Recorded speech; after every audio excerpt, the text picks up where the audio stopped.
కార్యక్రమంలో ఇప్పటి నుండి సాహితీ యాత్ర అనుభవాలు, రేడియోతో అనుబంధం గురించి బాల సాహితీవేత్త, ప్రభుత్వ జూనియర్ కళాశాల అధ్యాపకుడు డాక్టర్ అమ్మిన శ్రీనివాసరాజుతో ముచ్చట పెట్టింది సుమనస్పతిరెడ్డి.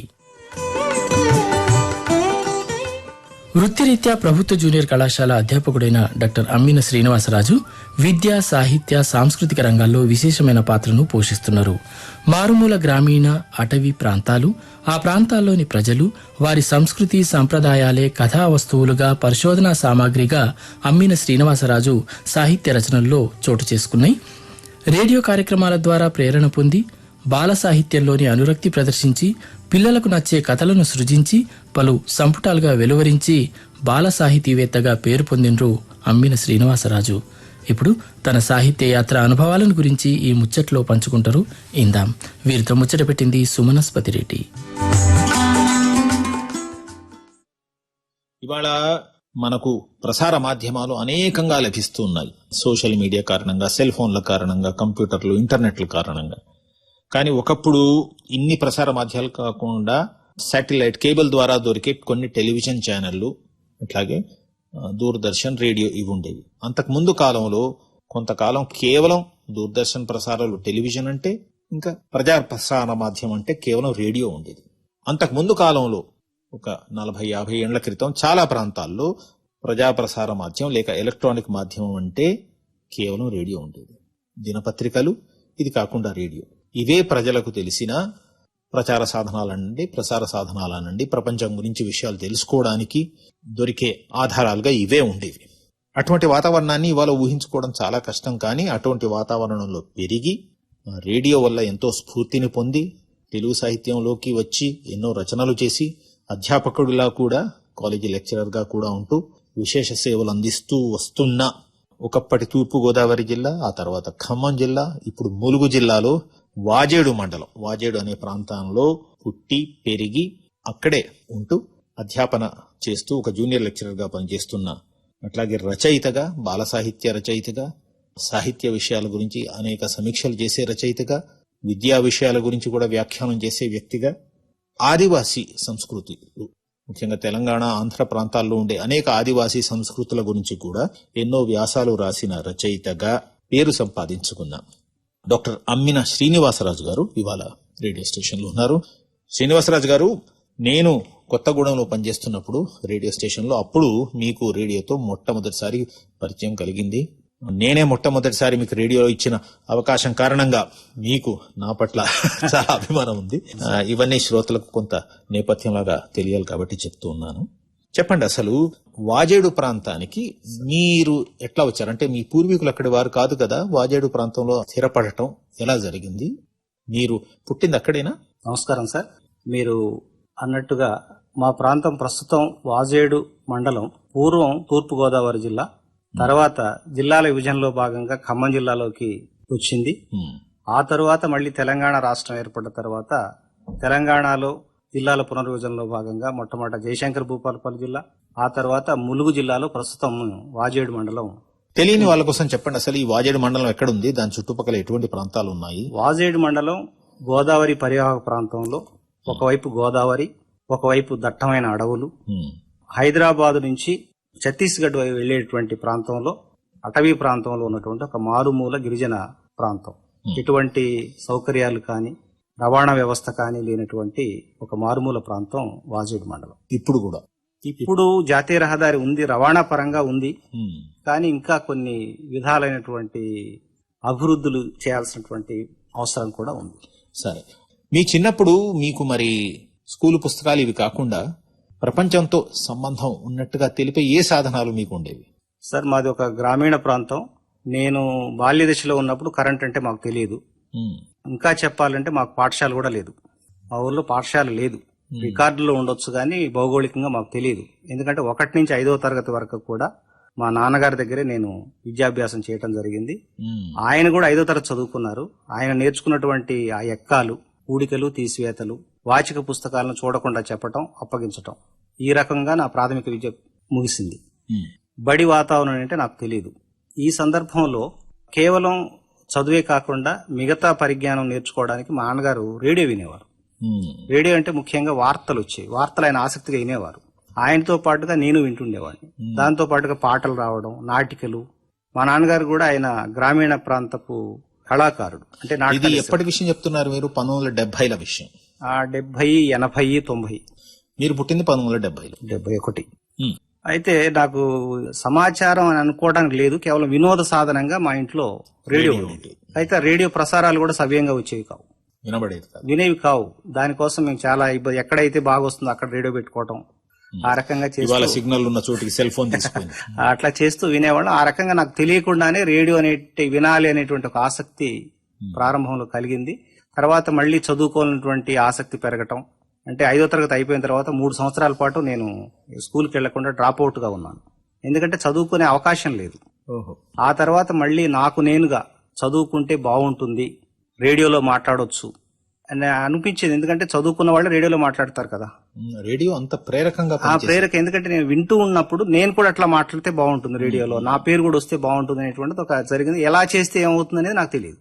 ఈ సందర్భంలో నేను మళ్ళీ ఒక 3 సంవత్సరాలు డ్రాప్ అవుట్ గా ఉండి తర్వాత మళ్ళీ నేను దగ్గర ఉన్నటువంటి పేరూరులో మళ్ళీ హై స్కూల్ విద్య స్టార్ట్ చేసి అట్లా చదువుతూ ఉన్నాను. నేను 8వ తరగతిలో ఉండగా రేడియోలో బాలానందం, బాల వినోదం కార్యక్రమాలు బాగా వినేవాడిని. కారణం ఏంటంటే అక్కడ అంటే హైదరాబాద్ కేంద్రం. హైదరాబాద్ కేంద్రమే. హైదరాబాద్ ఒకటే మాకు స్పష్టంగా వచ్చేది. విజయవాడ రాత్రిపూట కడప వచ్చేది. పగలు మాత్రం కేవలం హైదరాబాద్ ప్రసారాలు మాత్రమే ఉండేవి.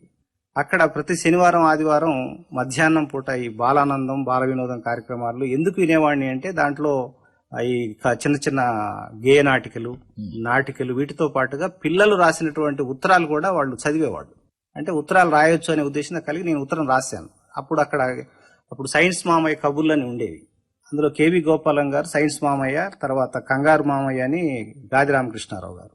అంటే వాళ్ళ పేర్లు నాకు తెలియదు, నేను తర్వాత తెలుసుకున్నాను. అప్పుడు మాత్రం మాకు తెలిసింది అంటే కంగారు మామయ్య, సైన్స్ మామయ్య. సైన్స్ మామయ్య ఏం చేసేవాడంటే చొప్పదంటు ప్రశ్నలు అని ఉండేవి. దానికి సంబంధించి బాల శ్రోతలు అడిగినటువంటి వాటికి సమాధానం రాసేవారు. అప్పుడు 1989లో నేను పోస్ట్ కార్డు మీద ఒక ప్రశ్న రాశాను, చొప్పదంటు ప్రశ్న. కళ్ళు మూసుకుంది నిద్ర ఎందుకు రాదు అని. వాళ్ళు వేసాను. మరి పేరూరులో పోస్ట్ ఆఫీస్ ఉండేది.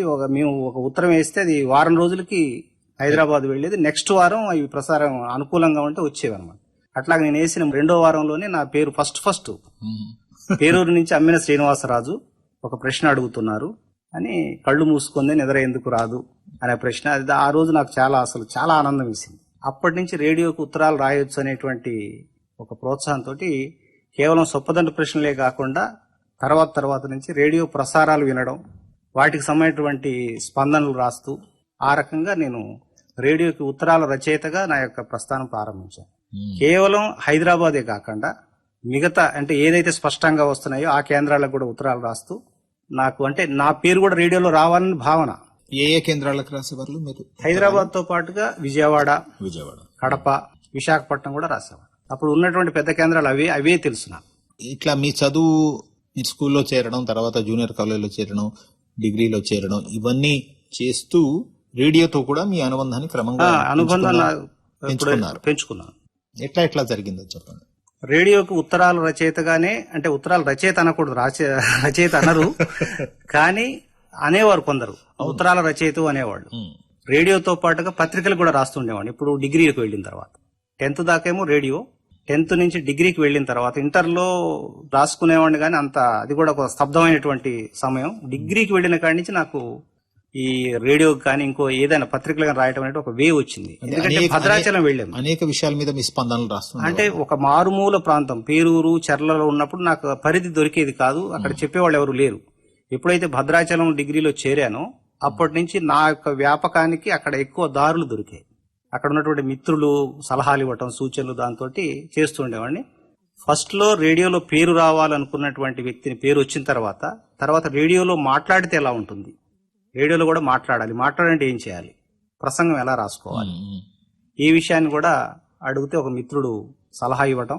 దాంతో నేను మొట్టమొదట ఆకాశవాణి కొత్తగూడానికి, ఎందుకంటే అప్పటికే నేను ఈ ప్రసంగాల కన్నా ముందు కొత్తగూడెము, వరంగల్ వీటన్నిటికి ఉత్తరాలు రాస్తుండేవాడిని. అంటే ఈ స్థానిక కేంద్రాలు కూడా వచ్చేసినాయి. అప్పుడు రాస్తుండేవాడిని. అమ్మిన శ్రీనివాసరాజు ఉత్తరం లేకుండా ఏ లేఖావళి గాని పరిచయ పత్రం గాని ఉండేది కాదు. అదొక పెద్ద ఫేమస్. చాలా మంది ఎందుకంటే నాకు ఇప్పుడు ఎక్కడ కలిసినప్పుడు నువ్వు రేడియోలో నీ పేరు వచ్చింది అనేవాళ్ళు. ఎక్కడైనా బయట కలిస్తే అది గుర్తింపు ఇచ్చేది మీకు. చాలా ఆనందపడేవాడిని. కేవలం నేను రాసింది ఉత్తరమే, కానీ రేడియోలో మాట్లాడితే ఇంకా బాగుంటుంది కదా అని అప్పుడు మొట్టమొదట కొత్తగూడానికి కూడా ముందే లేఖావళి ద్వారా అక్కడ నేను పరిచయం. అందులో భాగంగా ఒకసారి ఒక మిత్రుడు ఇచ్చినటువంటి సలహాతోటి మొట్టమొదట రేడియో ప్రసంగం గ్రామీణ చైతన్యంలో చిన్న పత్రికల ప్రాధాన్యత అనేటువంటి ఒక వ్యాసం రాసుకొని నేను పోస్ట్ చేసి పంపించాను. పంపించిన 5 రోజులకి నా కాంటాక్ట్ వచ్చింది అక్కడి. ఇది ఏ సంవత్సరం? 1993 రావడంతో ఆ రోజు నాకు చాలా ఆనందంగా ఉంది. వెంటనే వాళ్ళు ఇచ్చినటువంటి కాంటాక్ట్ ప్రకారంగా అక్కడికి వెళ్ళాను. వెళ్ళి అక్కడ కూడా ఒక ఆశ్చర్యకరమైనటువంటి సన్నివేశం జరిగింది. ఎందుకంటే కొత్తగూడెం రేడియో స్టేషన్ లో నా పేరు అందరికీ తెలుసు, అమ్మిన శ్రీనివాసరాజు, పేరూరు నుంచి అని చెప్పేవాళ్ళు. నేను భద్రాచలం వచ్చి కానీ భద్రాచలం ఉన్నారు. సెక్యూరిటీకి వెళ్ళిన తర్వాత ఇట్లా నేను కాంటాక్ట్ తీసుకెళ్లి ఇట్లా రికార్డింగ్కి వెళ్ళాలని అడిగాను. అడిగితే అతను ఆపేశాడు. ఏం పేరు అంటే అమ్మిన శ్రీనివాసరాజు అంటే ఆపేశారు ఆయన. వెళ్ళి లోపలికి వెళ్ళి అధికారులను అడిగి వచ్చాడు. అప్పుడు పంపించమంటే లోపలికి వెళ్ళాను. వెళ్ళిన తర్వాత అధికారులను నువ్వేనా రాస్తున్నదంటే నేనే సార్ అన్నాను. ఫస్ట్ నమ్మలేదు వాళ్ళు కూడా. కొన్ని ప్రశ్నలు వేశారు. వాళ్ళు అన్నిటికీ సమాధానం చెప్తే అప్పుడు మెచ్చుకొని చాలా మేము ఎవరో అమ్మిన శ్రీనివాసరాజు అంటే ఎవరో రిటైర్డ్ ఎంప్లాయ్ అనుకుంటున్నాం, నువ్వేనా అని ఆనందించారు. అప్పటి నుంచి వాళ్ళు ఇచ్చిన ప్రోత్సాహంతో అట్లా యువవాణితో ప్రారంభమైనటువంటి ఆకాశవాణి ప్రసంగాల ప్రస్థానం దినదిన ప్రవర్ధమానంగా. అక్కడ ఇంకొక విషయం, నాకు కొత్తగూడెం రేడియో స్టేషన్ లో మిగతా ఏ రేడియో స్టేషన్ లేనటువంటి అంశం అక్కడ ఉండేది. ప్రతి గురువారం కూడా గిరిసీమలు అని ఒక విభాగం ఉండేది. దాంట్లో కేవలం గిరిజనులకు సంబంధించినటువంటి అంశాలను వాళ్ళు ప్రసారం చేసేవాళ్ళు. అప్పుడు కొత్తగూడెంలో ఈ గిరిజనులకు సంబంధించినటువంటి ప్రసారాలకి ఎక్కువ సోర్సెస్ ఉండేవి కావు. నేనున్నటువంటి విధానం అంటే పుట్టి పెరిగినటువంటి ప్రాంతం అంతా గిరిజన ప్రాంతం కాబట్టి అక్కడ ఉన్నటువంటి అధికారులు నాకు కొన్ని సలహాలు సూచనలు ఇచ్చి మీరు ఇలా రాయగలరు, గిరిజనులకు సంబంధించినటువంటి కార్యక్రమాలు కూడా మీరు రాయండి అంటే అప్పటి నుంచి నేను ఆ స్ఫూర్తితోటి కేవలం ఆకాశవాణి కొత్తగూడానికి గిరిసీమలకు కార్యక్రమాలు రాయడం కోసం నా యొక్క రచనా వ్యాసంగాన్ని మొట్టమొదటి నేను బాల సాహితీవేత్తని, కానీ గిరిజనుల కోసం కూడా రాయాలనే ఉద్దేశం అక్కడి నుంచి నేను 1996 నుంచి గిరిజన సాహిత్యం రాయటం మొదలుపెట్టాను. బాల సాహిత్య రచయితగా, ఆ తర్వాత గిరిజన విషయాల గురించి రాసే రచయితగా మీరు ఇలా వృద్ధి చెందుతూ ఇప్పటికీ ఎన్ని పుస్తకాలు రాశారు? మొత్తం అసలు మీ రచనలు వ్యాస రూపంలో చిన్న పెద్ద వ్యాసాలు చూసుకుంటే అవన్నీ, వాటిని అసలు ఎన్ని విభాగాలుగా ఎన్ని రకాలుగా చూడవచ్చు? అంటే నేను ప్రారంభంగా నేను రచయితగా ఎదగడానికి పురుడు పోసింది ఆకాశవాణి, నన్ను పెంచి పోషించింది బాల సాహిత్యం. సరే, ఈ మధ్యలో మీ చదువు ఎట్లా సాగింది అది కూడా చెప్పండి. నా చదువు నేను మీకు చెప్పినట్టుగా 5వ తరగతి దాకా చదివిన తర్వాత చదువుకునే అవకాశాలు లేక 3 సంవత్సరాల పాటుగా ఇంటి దగ్గరే ఉన్నాను, డ్రాప్ అవుట్. తర్వాత మళ్ళీ రచయితగా ఎదగాలంటే చదువుకోవాలనేటువంటి ఒక సూచనలతోటి కేవలం రచయిత కోసమే, అంటే రచయితగా అవడం కోసం, అంటే ఉద్యోగాలు, గవర్నమెంట్ ఉద్యోగాలు ఉంటాయి, టీచర్లు అవుతారు, ఇలాంటి జ్ఞానం లేదప్పుడు. కేవలం చదువుకుంటే రచయిత కావచ్చు అనే ఉద్దేశంతో మళ్ళీ నా చదువును ప్రారంభించి పేరూరులో 10వ తరగతి పూర్తి చేసుకున్నాను, చెర్లలో ఇంటర్మీడియట్ పూర్తి చేశాను, డిగ్రీకి వచ్చి భద్రాచలం వచ్చాను. భద్రాచలంలో నా రచనా వ్యాసంగం అనేది విస్తృతమైంది. దాంతో డిగ్రీ అయిపోయిన తర్వాత వెంటనే పీజీ ఉస్మానియా విశ్వవిద్యాలయంలో దూర విద్యా విధానంలో ఎంఏ తెలుగు చదువుకుంటూనే ఒకవైపు ఉద్యోగం ప్రైవేటు విభాగంలో ఉద్యోగం చేస్తూ, ఇది ప్రైవేట్ స్కూల్లో చేస్తూ ఇటు అధ్యయనం చేస్తూ, ఎప్పుడైతే మనిషికి ప్రోత్సాహం ఉంటుందో ఆ ప్రోత్సాహంతో ముందుకు పోవచ్చు అనడానికి నా జీవితం ఒక ఉదాహరణ. బాగుంది. ఇప్పుడు ఈ సమయంలో మీరు గతంలో చెప్పిన ఈ విషయాలన్నీ తెలుస్తూ ఉంటే ప్రపంచం ఎంత మారిపోయిందా అని అనిపిస్తుంది కదా. సరే, అయితే రచయితగా మాత్రం మీరు కొనసాగుతూ ఉన్నారు, రేడియో మాధ్యమంలో కూడా మీ ప్రసంగాలు చేస్తూ ఉన్నారు. ఇప్పుడు వేరు వేరు మాధ్యమాలు కూడా వచ్చినాయి, సోషల్ మీడియా ఇలాంటివి వచ్చింది. అయినా కూడా రచన అనేది ఆధారంగా మీ జీవితం ముఖ్యంగా వెళ్తోంది, మీ సృజన అనేది ఆ రకంగా జరుగుతుంది. దీంట్లో మీరు పిల్లల గురించిన కథలు అవి రేడియో ప్రసారం కోసం రాశారా? నేను ఇవి రాయగలను, పిల్లల కథలు నేను రాయగలను అనే చిన్నప్పుడు రేడియో విన్న స్ఫూర్తితో ఎక్కువగా రాశారు? రేడియో కార్యక్రమాలలో ముఖ్యంగా బాలల కార్యక్రమాలు ఉండేవి, చెప్పారు మీరు. అయితే బాలల కార్యక్రమాలు ఉన్నటువంటి స్ఫూర్తితో అందులో రాసినట్టుగానే చిన్న చిన్న కథలు లాంటివి చిన్న చిన్న రాయొచ్చు అనే ఉద్దేశంతో డిగ్రీలో చదువుతున్నప్పుడే పిల్లల కథలు రాయటానికి ప్రయత్నం చేశాను. అవి కొన్ని పత్రికల్లో ప్రచురించబడటం, పత్రికలు ఇచ్చినటువంటి ప్రేరణతోటి ఏ ప్రక్రియ అయితే రాస్తే మనకు ప్రచురణలో ఉంటుందో వెంటనే అదే ప్రక్రియ కంటిన్యూ చేస్తాం. ఆ రకంగా పత్రికలు ఇచ్చినటువంటి ప్రోత్సాహంతో నేను విస్తృతంగా బాలల కథలు సుమారు ఒక 5-6 సంవత్సరాల పాటు నిర్విరామంగా రాసి ఒక 130 కథల దాకా బాలల కథలు రాశాను. అవి 4 పుస్తకాల రూపంలో వచ్చినాయి. మొట్టమొదటి 2002లో రసగుల్లలు, తర్వాత పూతరేకులు, చంద్రవంకలు ఇట్లా పెట్టాను. అయితే ఇక్కడ నాకు విషయం ఏంటంటే మనం రాయటంతో పాటుగా ఏదైనా ఒక ప్రత్యేకత ఉండాలి. ప్రత్యేకత మీన్స్ ఒక ఆసక్తి ఉండాలి. ఇక్కడ ఈ పిల్లల కథల పుస్తకాలకి ఈ తీపి పదార్థాల పేర్లు పెట్టడంలో అంతరార్థం ఏంటంటే, ఒకటి, పిల్లలకి తీపి అంటే ఇష్టం. 2, అటువంటి వంటకాలు ఉంటాయనే విషయం కూడా కొందరికి తెలియదు. అంటే ఆ రకంగానైనా కాస్త మనం అది ఆ రకంగా కూడా కొంత పరిజ్ఞానం, కొంత ఆసక్తి తెలియచేయచ్చు అనే కలిగించడం. ఉద్దేశంతో నేను అట్లా పెట్టాను. అట్లాగే ఇప్పటిదాకా కూడా నేను ఏ రచన చేసినా సాధారణంగా రచనలో ఆ రచనలో ఉన్నటువంటి ఏదో ఒక అంశాన్ని పుస్తకం పేరుగా పెడతారు. అది కవితా సంపుటి కావచ్చు, కథా సంపుటి కావచ్చు. కానీ నేను అట్లా పెట్టకుండా ఒక ప్రత్యేకమైనటువంటి అంశాన్ని ఆ పుస్తక శీర్షిక పెట్టుకుని ఇప్పటిదాకా నేను 3 పిల్లల కథల పుస్తకాలు, తర్వాత ప్రౌఢ సాహిత్యంలో వచ్చి ఒక 3 ప్రౌఢ సాహిత్య పుస్తకాలు. చెప్పండి వాటి వివరాలు. ప్రౌఢ సాహిత్యంలో నాది పరిశోధన అయిపోయిన తర్వాత మొట్టమొదట అక్షరాభిషేకం అని ఒక వ్యాస సంపుటి ప్రచురించడం జరిగింది. పరిశోధన అంటే మీరు ఎంఫిల్, పిహెచ్డి చేశారు. సరే, వాటి గురించి మాట్లాడుకుందాం. ముందు మీ ప్రౌఢ రచనల గురించి. ప్రౌఢ సాహిత్యానికి ఎలా వెళ్ళానంటే, నేను 2000 సంవత్సరంలో నేను చదువుకున్నటువంటి ప్రభుత్వ జూనియర్ కళాశాల చెర్లలోనే తెలుగు ఉపన్యాసకుడిగా నా యొక్క ఉద్యోగ ప్రస్థానాన్ని ప్రారంభించాను. బోధన రూపంలో తెలుగును బోధించడంలో ఆ నేపథ్యంలో ప్రౌఢ సాహిత్యాన్ని ఎక్కువగా అధ్యయనం చేయాల్సి వచ్చింది. కాబట్టి ఎప్పుడైతే ఉద్యోగ ప్రస్థానం ప్రారంభించానో ఆ ఉద్యోగ ప్రస్థానానికి అనుబంధంగా ప్రౌఢ సాహిత్యాన్ని రాయాలి అనేటువంటి ఉద్దేశంతో 2000 సంవత్సరం నుంచి ప్రౌఢ సాహిత్యాన్ని కూడా రాసే అంశాన్ని నేను ఎంచుకొని దాని గురించి కృషి చేయాల్సిన అవసరం వచ్చింది. అని బాల సాహిత్యాన్ని నేను పక్కకు పెట్టలేదు. బాల సమాంతరంగా అది కూడా సమాంతరం కాకపోతే ఒడి తగ్గవచ్చు, కానీ బాల సాహిత్యాన్ని అయితే పూర్తిగా నేను అక్కడ ఫుల్ స్టాప్ పెట్టేయలేదు. తర్వాత ఇప్పుడు పీజీ చేసిన తర్వాత పరిశోధన కూడా చేయాలి అనేటువంటి అంశం నాకు ఆసక్తి కలిగింది. పరిశోధనలో నేనేం చేశానంటే, బాల సాహిత్యం మీద నేను ఫస్ట్ నుంచి ఇది కాబట్టి రెడ్డి రాఘవయ్య గారు అని ఒక బాల సాహితీవేత్త ఉన్నారు. ఆయన చెప్పారు, అసలు తెలుగు బాల సాహిత్యానికి ఆద్యుడు న్యాయపతి రాఘవరావు గారు. రేడియోలో పనిచేసి రేడియో అన్నయ్యగా రేడియో తొలి రోజుల నుంచి మొదలు పెట్టుకుని 1970ల దాకా ముందు మద్రాసులో, తర్వాత హైదరాబాద్ లో ఉండి అసలు పిల్లల కార్యక్రమాలంటే ఇలా ఉండాలి ఒరవడి పెట్టి బాలానంద సంఘాలు ఈ రకంగా కూడా బాల అనేటువంటి మాసపత్రిక తీసుకొచ్చారు. తర్వాత ఇంకోటి అందరూ కూడా అనేక రకాలుగా పిల్లల్లో సరదాగా పిల్లల సృజనను పెంపొందించే పనిలో చాలా ఉద్యమశీలతతో పనిచేసిన వ్యక్తి ఆయన. బాల సాహిత్యాన్ని ఒక ఉద్యమంగా నడిపించారు. ఇంకా ఇక్కడ చాలా మంది గమనించాల్సిన విషయం ఏంటంటే, బాల సాహిత్యం అంటే అందరూ చందమామ అంటారు, కానీ చందమామ పత్రికకు ప్రేరణ రేడియో అన్నయ్య గారు తీసిన బాలపత్రిక. బాలపత్రికను చూసే చందమామ నాగిరెడ్డి వాళ్ళు తీసుకొచ్చారు. కాకపోతే వాళ్ళు ఎక్కువగా ప్రింట్ చేయటంలో మంచి ఆధునికత ప్రచురించారు కాబట్టి ఎక్కువగా చందమామ ప్రజల్లోకి వెళ్ళింది, బాల పత్రిక ఆగింది. అయితే న్యాయపతి రాఘవరావు గారి గురించి మీరు ఎంఫిల్ చేశారు. అదొక సిద్ధాంత గ్రంథం. ఎన్ని రోజులు పట్టింది పరిశోధన చేసి? పరిశోధన చేయడానికి కూడా ఒక పెద్ద, నాకు 98లో నాది పీజీ అయిపోయింది.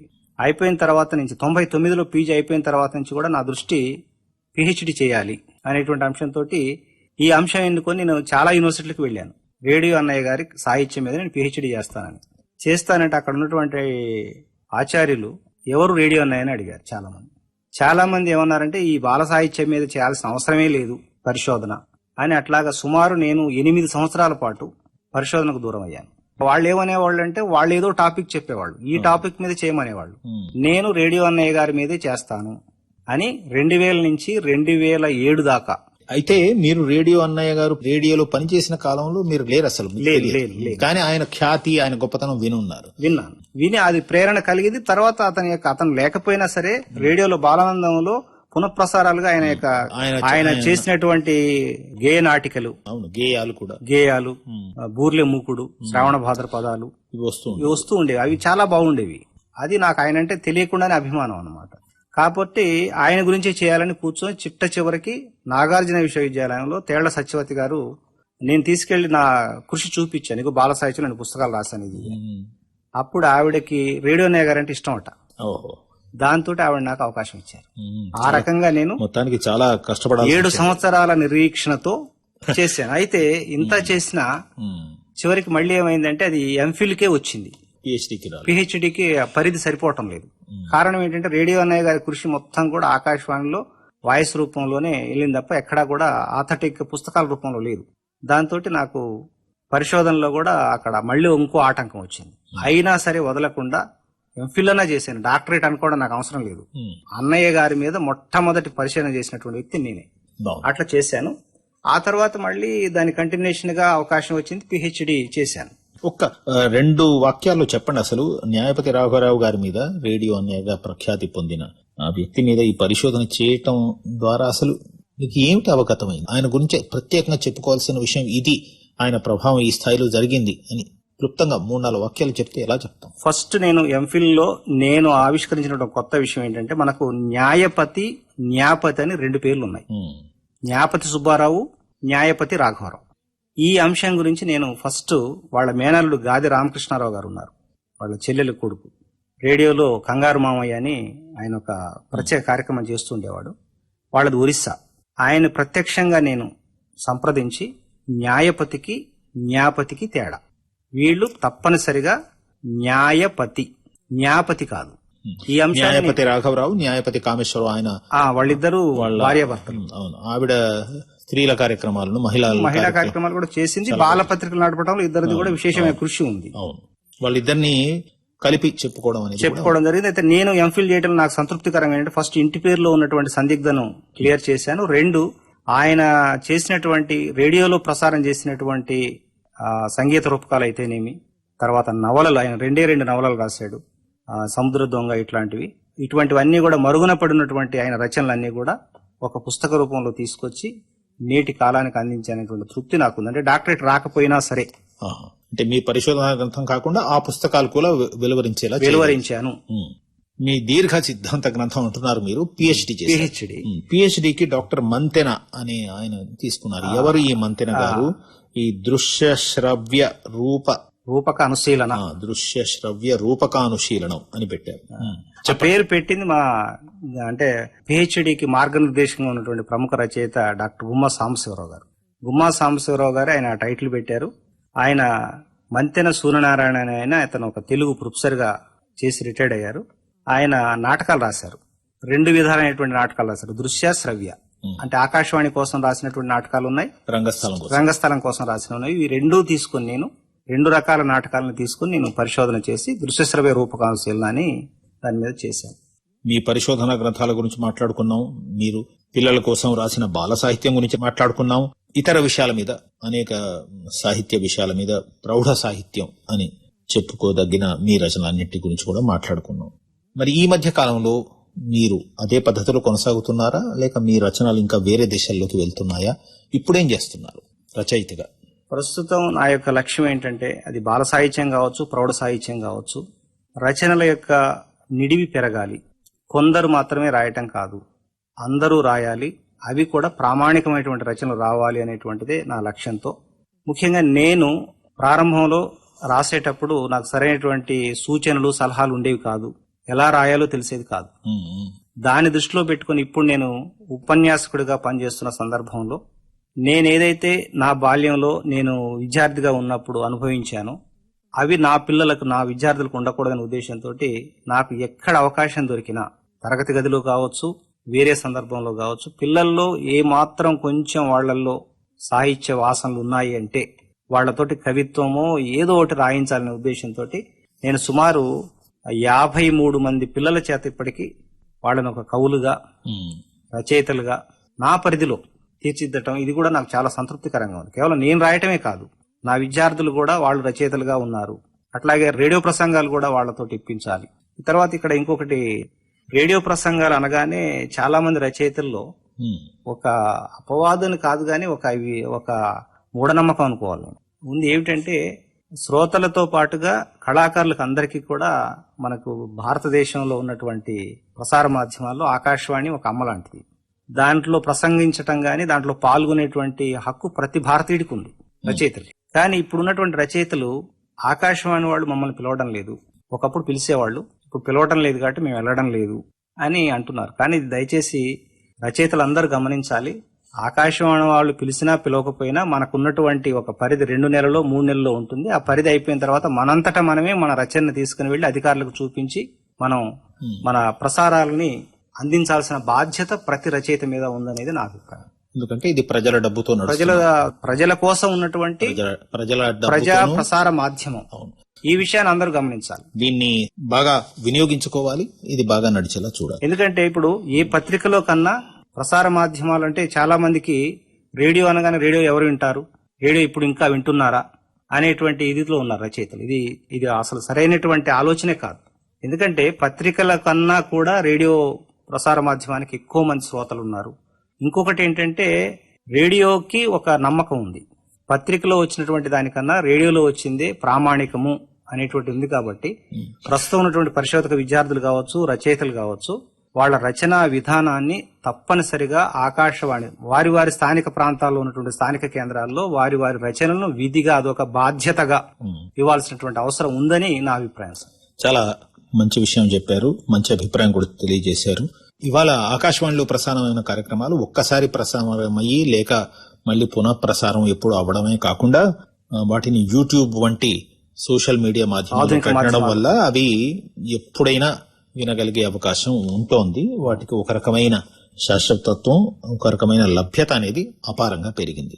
ఇంతసేపు మీతో మాట్లాడుతుంటే శ్రీనివాసరాజు గారు, అసలు మారుమూల గ్రామ ప్రాంతాల్లో, ముఖ్యంగా అటవీ ప్రాంతాల్లో, గిరిజన ప్రాంతాల్లో ఒకప్పటి పరిస్థితి ఎలా ఉండేది, అక్కడ ఉండే పిల్లలు వాళ్ళ సృజన దృష్టి అనేది వేటితో ప్రభావితం అవుతూ ఉండేది. చాలా తక్కువ ప్రసార మాధ్యమాలు లభ్యంగా ఉన్నా అటువంటి స్థితిలో అసలు ఆకాశవాణి ప్రసారాలు ఎంతగా జనాల్ని ప్రభావితం చేస్తూ ఉండేవి, స్ఫూర్తినిస్తూ ఉండేవి.